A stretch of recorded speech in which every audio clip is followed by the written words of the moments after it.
Assalamualaikum warahmatullahi wabarakatuh. Selamat pagi anak-anak. Bagaimana kabarnya pada hari ini? Semoga kita selalu sehat dan tetap semangat. Perkenalkan, nama Ibu Luki Dwi Fitriani. Ibu di sini salah satu guru magang di SD Negeri Soropadan, Surakarta. Hari ini kita akan belajar bersama. Sebelum itu, mari kita berdoa terlebih dahulu. Berdoa dimulai. Berdoa selesai. Anak-anak, hari ini kita akan belajar tema 7, subtema 3, pembelajaran ketiga. Adapun tujuan pembelajaran kita pada pagi hari ini yang pertama yaitu menganalisis faktor-faktor penyebab penjajahan bangsa Indonesia. Kemudian menyimpulkan faktor-faktor penyebab penjajahan bangsa Indonesia. Kemudian kita akan membuat mind map atau peta pikiran tentang faktor-faktor penting penyebab penjajahan bangsa Indonesia. Kita akan mengidentifikasi minimal 3 keberagaman sosial masyarakat. Kemudian kita akan menganalisis cara menyikapi keberagaman sosial masyarakat. Dan yang terakhir, kita akan melaksanakan kegiatan yang mendukung keberagaman sosial masyarakat. Yuk kita belajar bersama. Sebelum itu, mari kita tepuk salut. Tepuk salut. Jempol-jempol. Jempol-jempol. Salut gitu loh. Nah, anak-anak, sekarang kita akan menyanyikan lagu Halo Halo Bandung secara bersama-sama.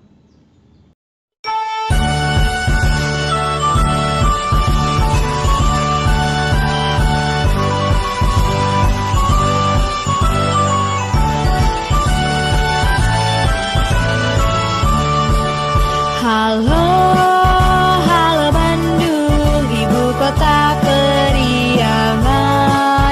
Halo, halo Bandung, kota kenang-kenangan. Sudah lama beta tidak berjumpa dengan kau. Sekarang telah menjadi lautan api, mari bung rebut kembali. Lagu Halo Halo Bandung merupakan salah satu lagu perjuangan bangsa Indonesia ciptaan Ismail Marzuki yang menggambarkan semangat perjuangan rakyat kota Bandung setelah kemerdekaan. Nah, apakah anak-anak tahu peristiwa yang tidak mengenakan yang pernah dialami oleh bangsa Indonesia? Iya, itu adalah penjajahan. Untuk mengetahui faktor-faktor penyebab penjajahan bangsa Indonesia, mari kita simak video berikut ini. Faktor penjajahan di Indonesia. Latar belakang timbulnya penjajahan di Indonesia. Terdapat 2 penyebab umum datangnya para penjajah ke Indonesia, yaitu faktor eksternal dan internal. Faktor eksternal adalah kondisi yang terjadi di Eropa sehingga memungkinkan terjadinya penjajahan di Indonesia. Sedangkan faktor internal adalah kondisi dalam negeri yang kurang menyadari persatuan dan kesatuan sehingga memungkinkan bangsa asing datang di Indonesia. Pertama, dari faktor eksternal, diantaranya 1. Ambisi mencari kekayaan, kejayaan, dan penyebaran agama. Dari faktor internal, meliputi kontak hubungan perdagangan, niat baik bangsa Indonesia dimanfaatkan pihak asing untuk menguasai perdagangan, sehingga perdagangan dimonopoli oleh pihak asing. Yang kedua,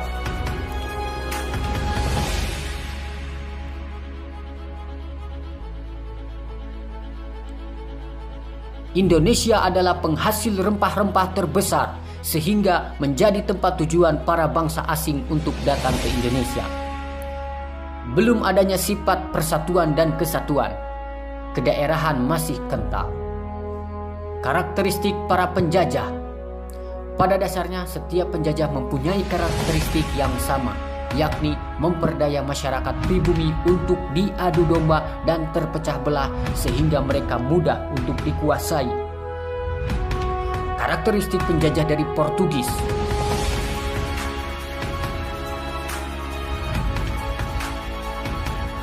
Portugis memecah belah pribumi, mengadu domba, kemudian setelah diadu domba rakyatnya, Portugis memonopoli perdagangan rempah-rempah di daerah itu.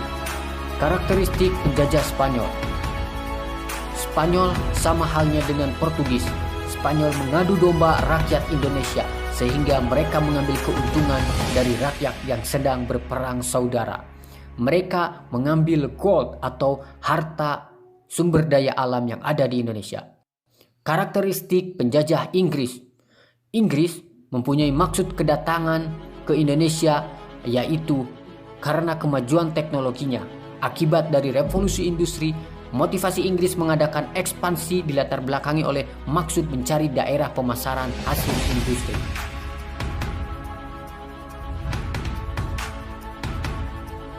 Karakteristik penjajah Belanda. Datangnya Belanda di Indonesia dilatar belakangi oleh maksud mencari daerah rempah-rempah sendiri akibat dari ditutupnya pusat perdagangan. Belanda datang ke Indonesia adalah ingin menguasai perdagangan rempah-rempah dan dibentuklah VOC. Karakteristik penjajah Jepang. Jepang menjajah Indonesia dilatar belakangi oleh upaya untuk mempersiapkan bala bantuan dalam rangka menghadapi Perang Asia Timur Raya.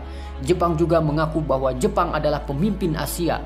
Bangsa Indonesia bersedia menyiapkan keperluan bala tentara dengan meminta hadiah kemerdekaan bagi rakyat Indonesia.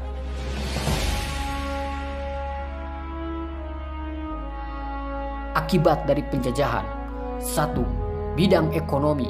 Mengakibatkan memporak-porandakan tatanan ekonomi yang semula tersusun rapi. Sebelum kedatangan para penjajah, bangsa Indonesia hidup dalam suasana kekeluargaan di bawah kepemimpinan raja atau pemangku adat. Akibat paling nyata adalah timbulnya kemiskinan, kesengsaraan, dan kelaparan. 2. Bidang politik dan ideologi. Politik dan ideologi tidak dapat berkembang dengan cara melarang berdirinya partai politik. Setelah menyimak video yang sudah Ibu tayangkan, kita mengetahui bahwa faktor-faktor penyebab bangsa asing datang ke Indonesia yaitu ada 2 faktor. Yang pertama yaitu faktor internal dan yang kedua yaitu faktor eksternal. Faktor internal merupakan faktor yang terjadi di dalam negeri atau di Indonesia itu sendiri. Kurangnya rasa kesatuan dan persatuan yang dimiliki oleh rakyat Indonesia yang menyebabkan Indonesia dapat dijajah dan dipecah belah. Kemudian ada faktor eksternal. Faktor eksternal merupakan faktor yang terjadi di luar negeri yang memungkinkan terjadinya penjajahan Indonesia. Kita mengenal ada semboyan 3G. Yang pertama yaitu God yang dapat dilambangkan sebagai kekayaan. Keinginan untuk mencari kekayaan di wilayah-wilayah yang baru. Kemudian ada glory yang dilambangkan kejayaan, yang berarti memperoleh wilayah kejayaan untuk dikuasai melalui penjajahan.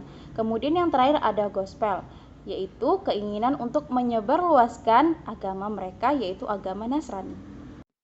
Nah, anak-anak, kita tahu masa penjajahan merupakan masa kelam yang dialami oleh bangsa Indonesia. Karena dengan adanya penjajahan, bangsa Indonesia sangat menderita. Faktor yang dapat menyebabkan terulangnya kembali penjajahan yaitu adanya faktor internal. Faktor internal harus dijaga baik oleh penduduk Indonesia. Dengan adanya keberagaman sosial maupun keberagaman budaya, setiap individu harus dapat menjaga kesatuan dan persatuan seperti semboyan bangsa Indonesia yaitu Bhinneka Tunggal Ika. Apa saja keberagaman sosial masyarakat yang ada di Indonesia? Keberagaman sosial masyarakat meliputi keberagaman agama, suku bangsa, usia, mata pencaharian, dan jenis kelamin. Keberagaman sosial masyarakat yang pertama ada agama, ada 6 agama yang diakui di Indonesia yaitu Islam, Katolik, Protestan, Hindu, Buddha, dan Konghucu. Yang kedua yaitu suku bangsa, yakni golongan sosial yang memiliki karakter mengenai asal-usul daerahnya. Contohnya, suku Jawa dari Pulau Jawa, suku Batak dan Nias dari Sumatera Utara, suku Sunda dari Jawa Barat, suku Betawi dari DKI Jakarta, suku Dayak dari Kalimantan, dan masih banyak lagi. Yang ketiga yaitu jenis kelamin. Jenis kelamin atau gender yaitu perbedaan biologis antara laki-laki dan perempuan. Dan yang keempat, mata pencaharian. Mata pencaharian penduduk dipengaruhi oleh kondisi geografis di setiap wilayah. Contohnya, di wilayah pantai, mata pencahariannya yaitu nelayan dan pedagang. Di daerah dataran tinggi, mata pencahariannya sebagai petani, petani kebun, dan peternak. Dan di dataran rendah, mata pencahariannya sebagai karyawan, pedagang, dan lain-lain. Dengan adanya keberagaman sosial masyarakat, ada berbagai cara untuk menyikapi keberagaman sosial masyarakat, yaitu dengan bersyukur kepada Tuhan Yang Maha Esa, saling menghormati dan menghargai, tolong-menolong dan gotong royong, dan yang paling penting, memelihara kerukunan, kesatuan, dan persatuan. Setelah kita belajar bersama pada hari ini, kita sudah belajar tentang faktor-faktor penyebab penjajahan bangsa Indonesia. Kita juga sudah belajar tentang keberagaman sosial masyarakat. Setelah ini, Ibu mengirimkan soal evaluasi. Ibu harapkan anak-anak dapat mengerjakan dan mengirimnya di WhatsApp group. Ibu ucapkan terima kasih kepada anak-anak yang sudah berpartisipasi dan tertib dalam pembelajaran daring hari ini. Dan Ibu juga ucapkan terima kasih kepada orang tua yang sudah mendampingi anak-anak di rumah. Sebelum Ibu tutup, mari kita berdoa terlebih dahulu. Berdoa dimulai. Berdoa selesai. Akhiri kata, wassalamualaikum warahmatullahi wabarakatuh.